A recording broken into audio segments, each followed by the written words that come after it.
Olá, o assunto hoje é política. Nós vamos falar sobre os últimos movimentos em termos de reformas, os últimos sinais emitidos pelo governo, que foram marcados por um aumento da ambição reformista com a introdução do projeto da reforma administrativa, que faz parte de uma estratégia de minimizar essa percepção de risco elevada. Mas nós vamos falar especificamente do debate em torno da questão orçamentária, que no fundo é um debate sobre a questão fiscal.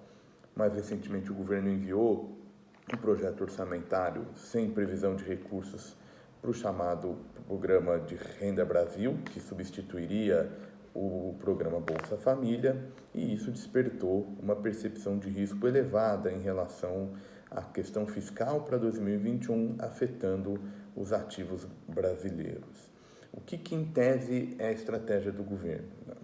Basicamente, ao não colocar no orçamento, pelo menos na sua versão inicial, o governo ganha um tempo para, ao longo do segundo semestre, em paralelo à discussão da proposta orçamentária no Legislativo, caminhar com algumas medidas para dar algum fôlego em relação ao teto de gastos, pensando em 2021.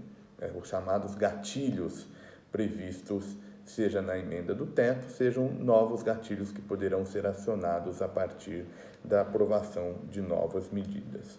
O destaque dessa agenda diz respeito à PEC do Pacto Federativo. Na verdade, aquele conjunto de medidas que tramita no Senado Federal, mas que de alguma maneira ficou com a tramitação congelada nas últimas semanas, no fundo, desde a emergência da pandemia. Por isso que o risco fiscal foi se tornando muito elevado, porque à medida em que caminhava no tempo e não tinha nenhuma mudança em termos de tramitação, isso foi gerando algum questionamento sobre as contas públicas nesse cenário pós-pandemia, marcado basicamente por um mundo de endividamento bruto perto ali dos 100% do PIB. Pois bem, então a estratégia é ganhar esse tempo, arrumar algum recurso para fazer esse financiamento do Renda Brasil, especialmente diante da negativa do presidente Bolsonaro em alterar a legislação de outros programas sociais para engordar essa transferência de renda que estaria por trás do Renda Brasil. Então, isso vai demandar alguma disposição para essas medidas da PEC dos gatilhos. E por que esse debate é importante? Porque, em boa medida, essa é uma discussão que ganhou força por conta de questões políticas, fundamentalmente a decisão estratégica do governo de se contrapor ao aumento da rejeição da popularidade do presidente Bolsonaro, dando sinais em relação à agenda social. Num certo sentido, a política pública, ou seja, o programa da renda básica emergencial, criou um incentivo político, pensando em explorar os dividendos eleitorais possíveis de um programa de transferência de renda. Isso significa que há uma estratégia mais ampla do que simplesmente o debate sobre a transferência, tendo em vista o calendário eleitoral. E aí a grande questão que fica é se esse esforço vai compensar do ponto de vista eleitoral e vai fazer com que o presidente Bolsonaro ganhe maior popularidade nos segmentos mais vulneráveis, que historicamente foi o segmento difícil entrada por parte do presidente Bolsonaro. E aí essa questão ganha uma relação com movimentos mais recentes do judiciário e com o debate político mais amplo, em particular com o posicionamento do ex-presidente Lula, que mais recentemente, por ocasião do discurso do 7 de setembro, o ex-presidente Lula trouxe publicamente, reforçou, na verdade, a sua disposição eventualmente para uma candidatura em 2022.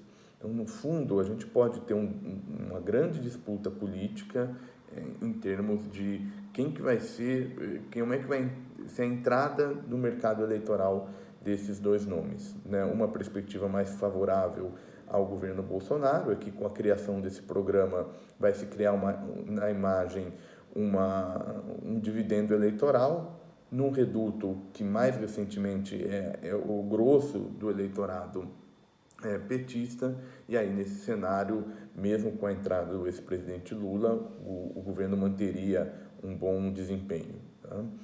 A questão que fica é qual o risco por trás, né? Porque me parece que ali há um jogo de dois tempos, olhando do ponto de vista do presidente. Você tem naturalmente um incentivo vindo de um programa, de uma política pública, mas há o risco de que, não devidamente desenhada, que essa medida, na verdade, gere maiores complicadores do ponto de vista do crescimento econômico, do ciclo econômico até 2022, e aí os resultados não tão significativos em termos de popularidade. E essa é uma hipótese que precisa ser monitorada constantemente por conta de movimentos mais recentes por parte do Supremo Tribunal Federal, que, em boa medida, toma algumas decisões revertendo algumas questões anteriores relativas ao processo da Lava Jato.